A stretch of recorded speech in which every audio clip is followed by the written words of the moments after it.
Magandang araw mga kaibigan. Bigyan natin ng reaction opinion itong post ng One News tungkol sa pahayag ni outgoing Senator Nancy Binay na pumapabor sa acquittal ni VP Sara at nagbibigay lungkot, luha, pagkataranta sa grupo ng mga kongresista na nag-impeach sa kanya. Okay. Ito, basahin ko . Outgoing Senator Nancy Binay admitted on Thursday that the composition of the incoming 20th Congress will likely affect the outcome of the impeachment trial of Vice President Sara Duterte. Binay pointed out that many lawmakers allied with Duterte won seats in the recent elections, which could influence the number of votes during the trial. Ito ang sabi niya, at the end of the day, it's a numbers game. If you look at incoming composition, medyo mas nakakalamang yung kaalyado. Meaning kaalyado ni VP Sara. Okay. So, magbilang lang muna tayo. Mga bagong nanalo. Tatlong PDP plus adopted candidate Aimee and Camille Villar. 5 na yan. Sino yung mga incumbent na pabor? Incumbent na siguradong tutulong kay VP Sara. Padilla, Zubiri, Jinggoy, wala na yan. Joel Villanueva, 9 na yan. Sino pa? Sigurado na yan, 9 na yan. Meron pa ba? So, may panglima pa . Nakalimutan lang ko yung panglima. I think JB Ejercito dahil ayaw din niya . Nagsalita na siya. Hindi siya pabor. 10. Idagdag pa natin. Alan Peter Cayetano pala. Yung pangano. Di 10 na sila. Ito yung sinasabi ni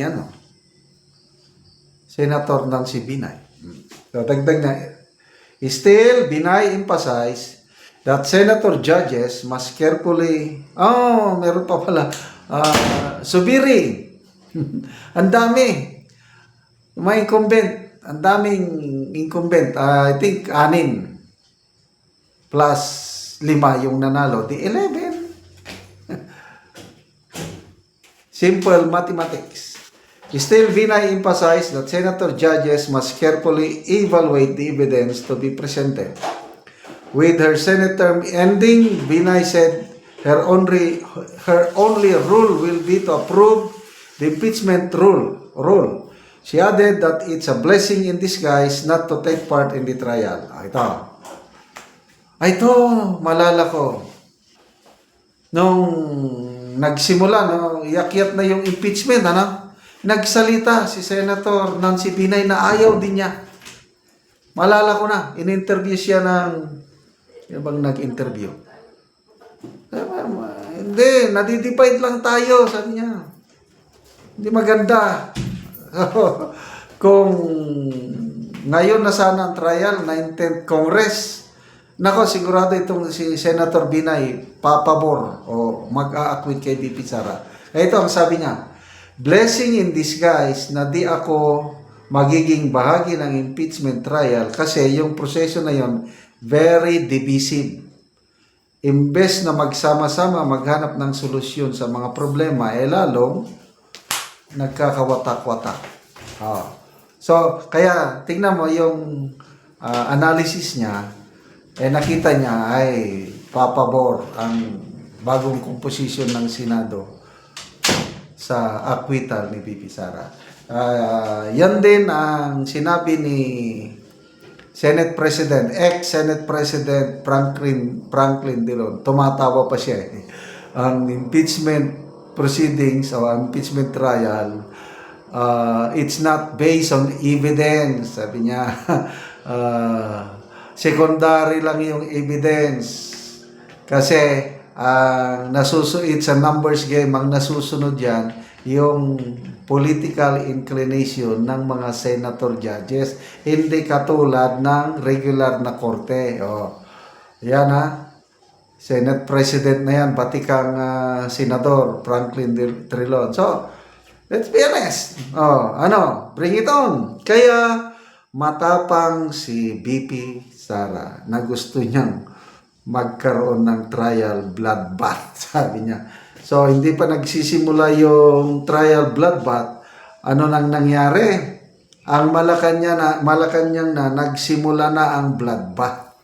Ano yung bloodbath? Yung mass resignation ng lahat ng cabinet secretary. Kaninang mga 11 a.m. Alos 22 na cabinet secretaries nag-resign. So, siguro ngayon, dumami na, ano ba?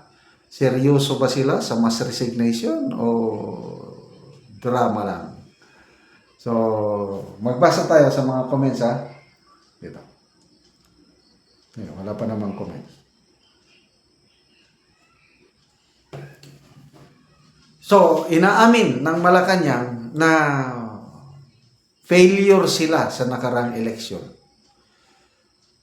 The people have spoken, sabi niya. So, panahon na para magtrabaho ng gusto, sabi ng presidente.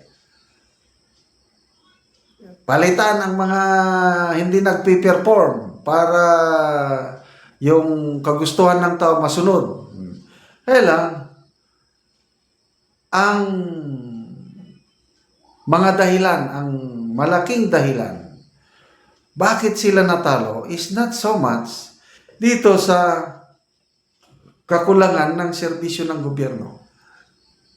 Excuse me. To me, ang malaking bagay na nagpabagsak sa alyansa yung sinabi ni Congressman Toby Chanco, naniniwala ko sa kanya, yung pinilit nila na i-impeach si BP Sara. Ayan. Dinagdagan pa na kinidnap si Tatay Digong.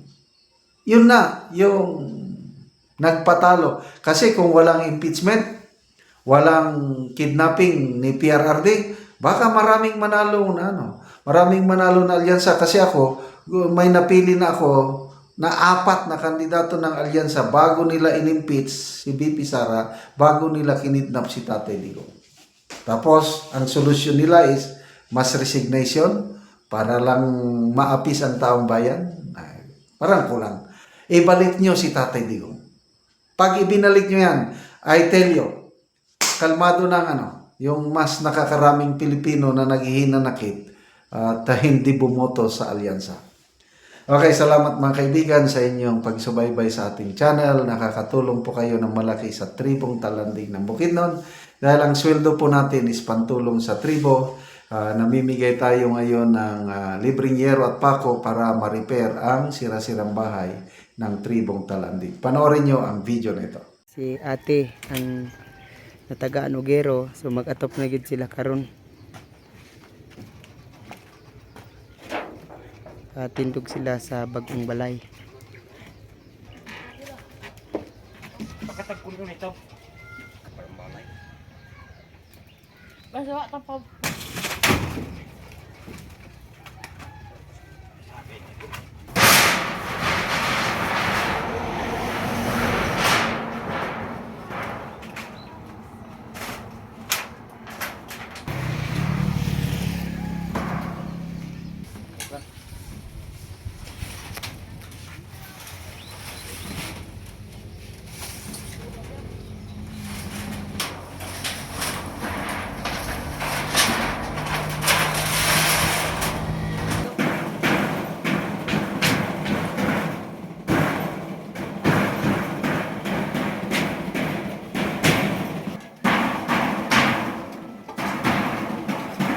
O karon te nindot na gid kaayo ang inyong balay oh.